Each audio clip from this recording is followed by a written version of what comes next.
Wow. A lot of things. Yeah.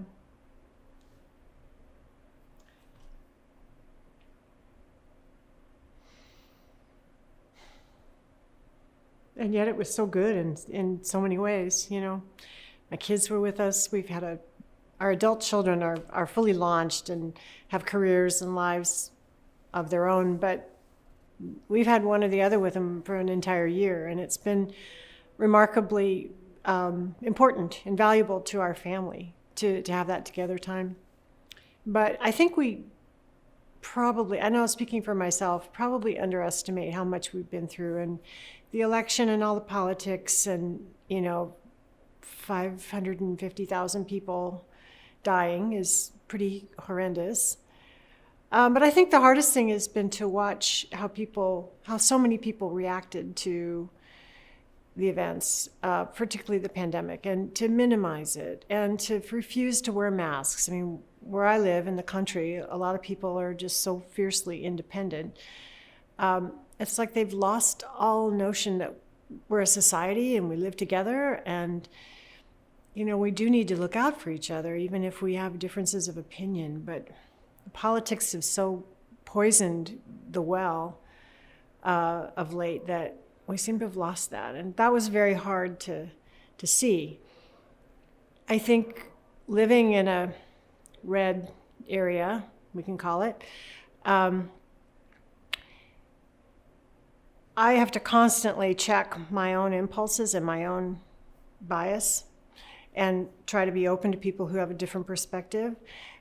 But living that way, being maybe unaware of it, it takes a toll.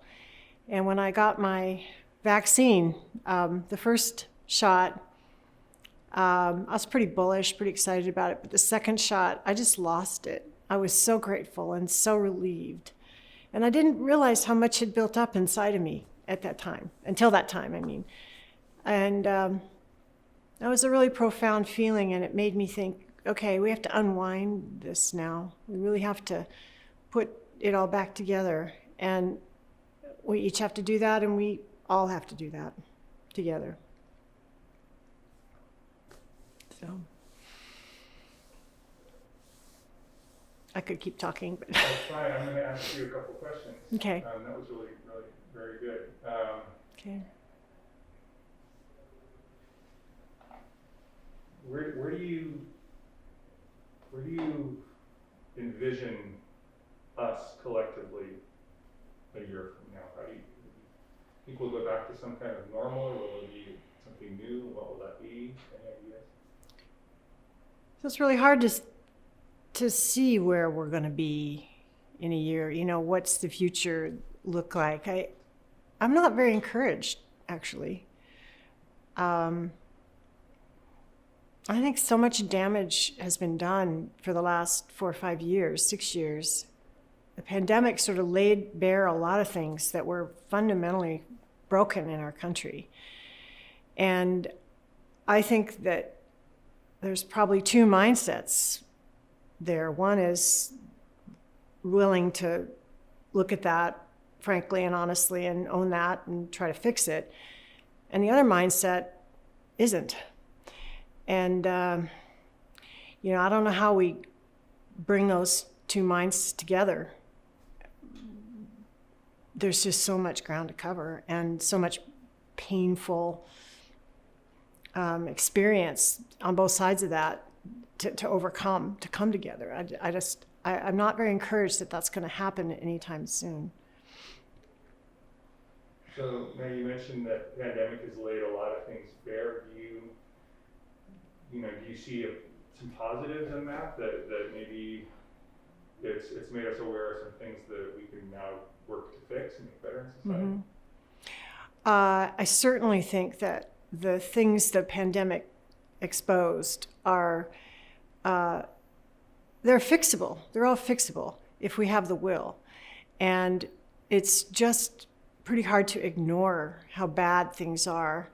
I just walked through a park where people have made that their home, and that's all they have is that park and each other. And the streets of cities, it's just economic inequality is in our face, and there's no denying it. I mean, you just can't pretend that it isn't there for very long.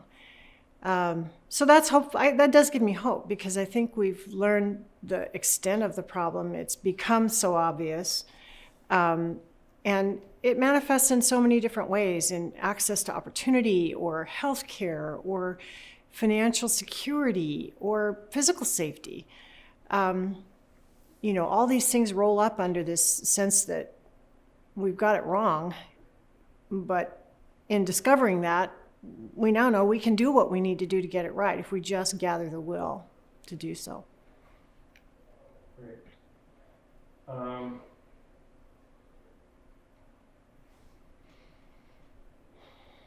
You don't have grandkids yet. No, don't even have sons-in-laws yet, or even serious boyfriends. They both just broke off. Oh, did they really? Oh, Yeah, oh, dang, I okay. was planning a wedding. I told you I was thinking about having a wedding. Yeah.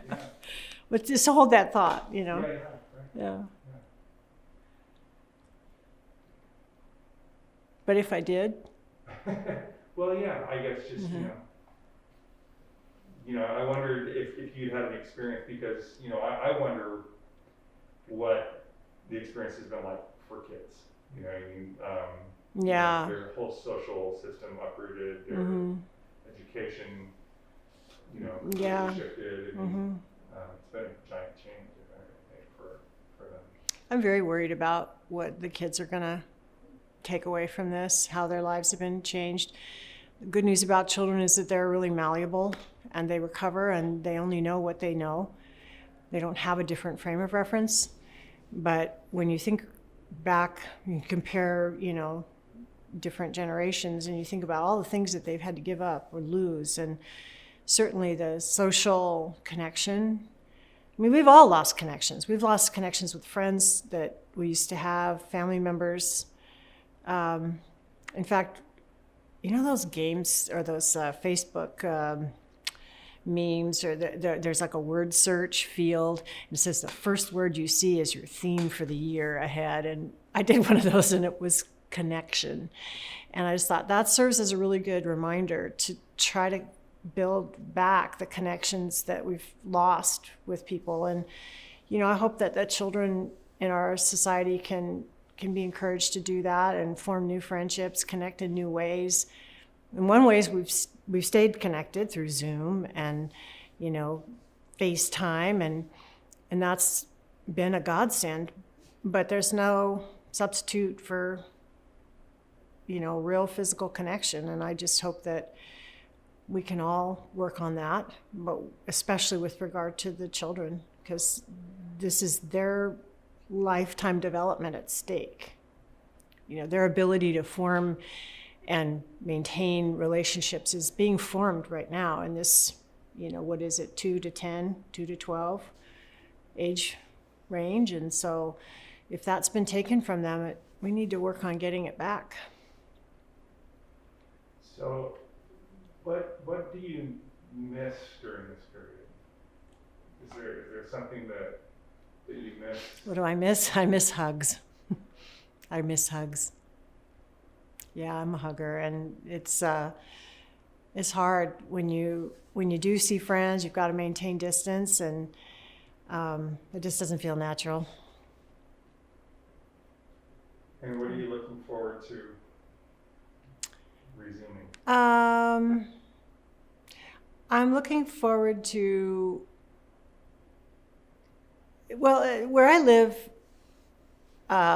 being at home is really rewarding. We have a house that we've built, based on our whole lifetime of what we wanted a house to be. It's in a beautiful setting. We enjoy nature.